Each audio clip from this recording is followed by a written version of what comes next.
Assalamualaikum warahmatullahi wabarakatuh.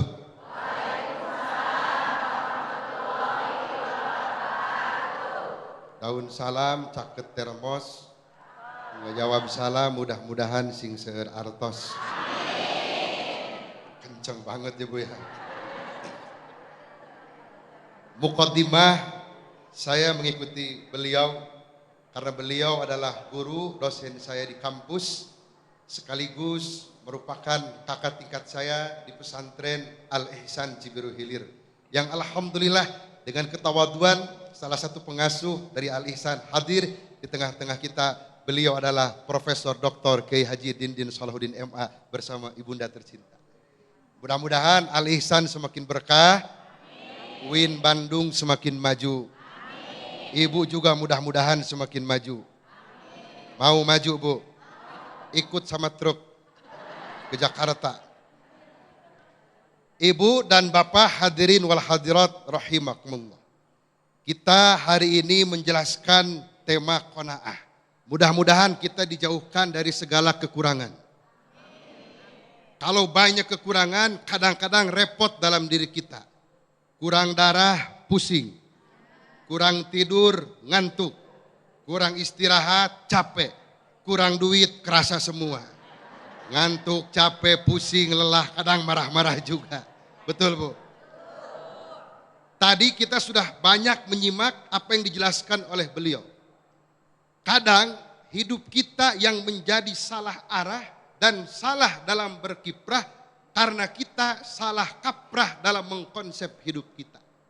Syekh Atha'illah As-Sakandari dalam kitab Hikam menjelaskan, ijtihaduka fima dumina laka wa taksiruka fima tuliba minka dalilun alan timasil basirati minka.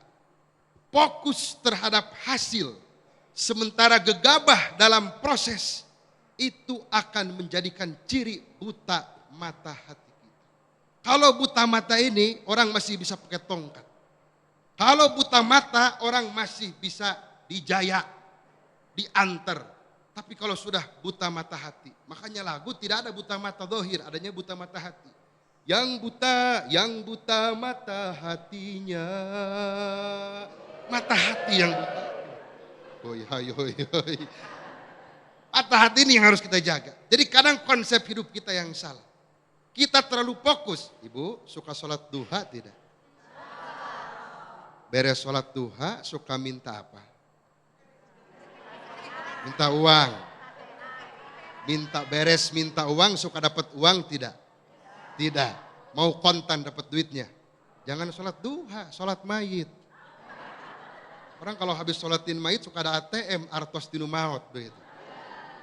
Jadi salah kita ternyata ketika sholat duha minta uang bukan minta rizki. Padahal uang, duit salah satu dari rizki, bukan satu-satunya rizki. Betul? Maka dari itu Allah Subhanahu wa ta'ala berfirman, Hud ayat 6 menjelaskan kepada kita, semua yang ada di dunia ini dari dabah, ma min dabatin fil ardi illa 'ala Allahi rizquha wa ya'lamu mustaqarraha wa mustauda'aha kullun fi kitabim mubin. Sesungguhnya semua yang di dunia ini diberikan oleh rizki oleh Allah. Dalam kitab Daqaiqul Akhbar, Jalaluddin As-Sayuti menyebutkan bahwa kita didampingi oleh malaikat yang memberikan makan kita, yang mengatur nafas kita, dan yang mengatur minum kita. Oleh karenanya orang yang punya sikap qanaah, maka dia memunculkan satu yang tadi dijelaskan oleh beliau, rasa syukurnya besar kepada Allah. Bu, kalau kita makan bareng, suka liatin piring orang enggak? Kita lagi ngumpul tuh makan-makan, kita bawa tempe, orang bawa daging ayam, bawa sate. Kita suka lirik-lirik piring orang enggak? Suka. Wajar tidak? Manusiawi bukan? Manusiawi. Apa yang mesti kita lakukan saat melirik piring orang?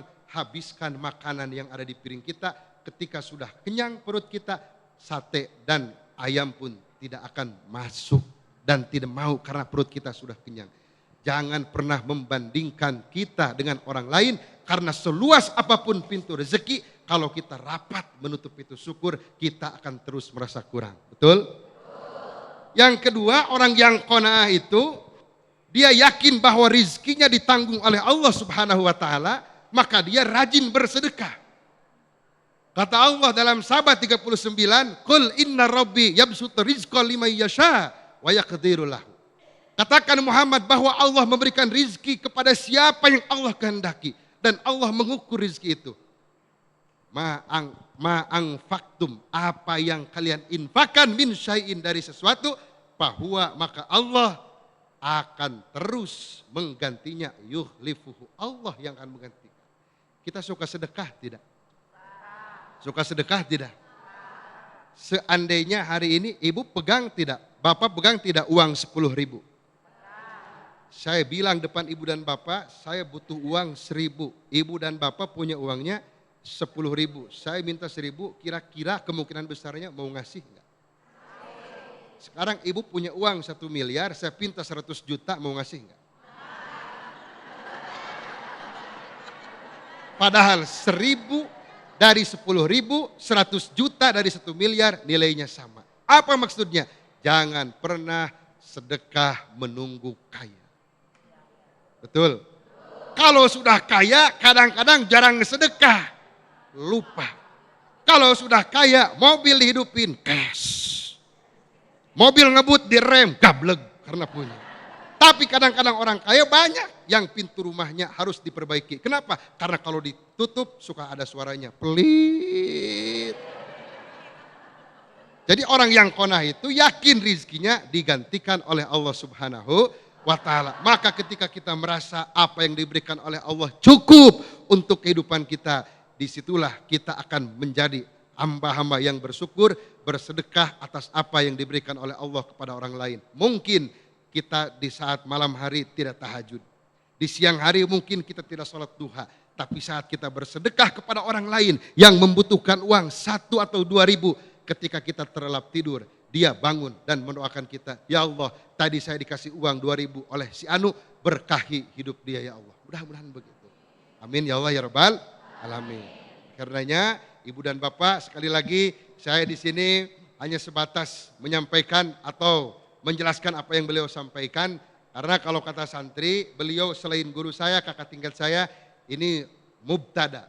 Saya khobar. Kalau khobar itu mesti ikut dengan mubtada. Kata anak santri di pesantren, warofa'u mubtadaan bil ibtida kadzakaraf khobarin bil mubtada. Ibu mungkin alfiahnya tidak hafal, tapi nadanya pasti tahu. Mobil. Tahu kan semua. Mantan sinden semua ini kayaknya. Kompak ya, kalau mobil itu tahu semua. Berarti ini ibu-ibu kolonial ini, zaman bungsu Bandung semua ini kayaknya. Tahu. Nah, baik, sekali lagi konsep hidup kita, mari kita arahkan beribadah kepada Allah dengan baik. Kalau sholat duha bukan hanya meminta uang, tapi meminta rizki dan sekaligus sholat sunnah, beribadah ta'abud kepada Allah Subhanahu wa ta'ala. Yang terakhir, ingat dalam kitab Kifayatul Azkiya dikarang oleh Syekh Abu Bakar Muhammad Syatto, sarah daripada kitab Hidayatul Azkiya yang dikarang oleh Syekh Jainuddin Al-Malibari, ini dijelaskan, al-abdu hurun in qani'a wal huru abdun in tomi'a. Orang hamba sahaya akan menjadi merdeka jika dia qanaah, dan orang yang merdeka akan menjadi budak, menjadi hamba sahaya saat dia menjadi orang-orang yang serakah. Nauzubillah summa naudzubillah. Terima kasih. Allahul muwaffiq ila aqwamit thoriq. Assalamualaikum warahmatullahi wabarakatuh. Waalaikumsalam warahmatullahi wabarakatuh. Syukran jazilan Ustadz Deban yang telah memberikan tausiah di segmen kedua ini. Bisa dikatakan pemirsa, qanaah atau merasa cukup ini bisa dikatakan sulit untuk kita praktekkan, untuk kita lakukan. Karena selama ini mungkin yang dikatakan rezeki adalah harta. Namun ketahuilah bahwa tadi yang disampaikan oleh guru kita Ustadz Deban, harta atau tahta adalah tingkatan rezeki yang paling rendah sekali. Namun ketahuilah di atas itu adalah rizki yang paling berharga, bagaimana kita merasakan nikmat iman dan juga nikmat kesehatan yang tidak bisa digantikan oleh harta sedikit pun. Dan mudah-mudahan kita semuanya selalu diiringi rasa berkecukupan atau rasa qanaah. Amin, amin ya rabbal alamin.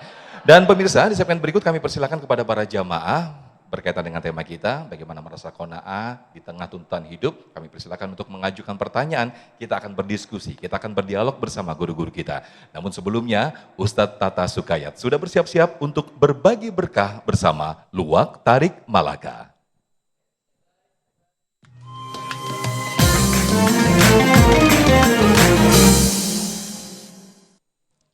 Jamaah yang berbahagia, kali ini kita ingin berbagi berkah. Bagi yang bisa menjawab pertanyaan saya akan mendapatkan 1 juta rupiah dari Luwak Tarik Malaka. Siap-siap acungkan tangannya dan siapkan jawabannya. Pertanyaannya gampang, jawabannya susah. Jangan lupa nanti bagi yang menang 1 juta rupiah, potong pajak ya. Pertanyaannya, apa itu bahagia menurut pandangan Islam? Ibu, kenapa jadi pada diam? Ya, ini paling depan. Neng silahkan ke depan.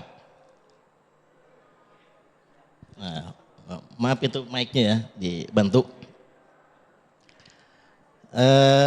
Ini jamaah yang berani di antara yang tidak berani. Ngacungkan tangan aja dulu. Neng siapa namanya? Saya Azahra Salma Ustadz. Alhamdulillah, lihatnya ke kamera Neng. Azahra, jawabannya apa Neng? Jawabannya memiliki ketenangan hati. Bener nggak Bu? Ya betul. Selamat Neng mendapatkan 1 juta rupiah dipotong pajak dari Luwak Tarik Malaka. Alhamdulillah. Silakan di Ibu, Bapak sekalian, para jamaah, pemenangnya sudah ada dan tidak ada pertanyaan lagi. Jawabannya benar, kita menjadi saksi dan turut senang. Neng dapat 1 juta rupiah. Baik pemirsa, jangan kemana-mana, Damai Indonesiaku akan kembali setelah yang satu ini.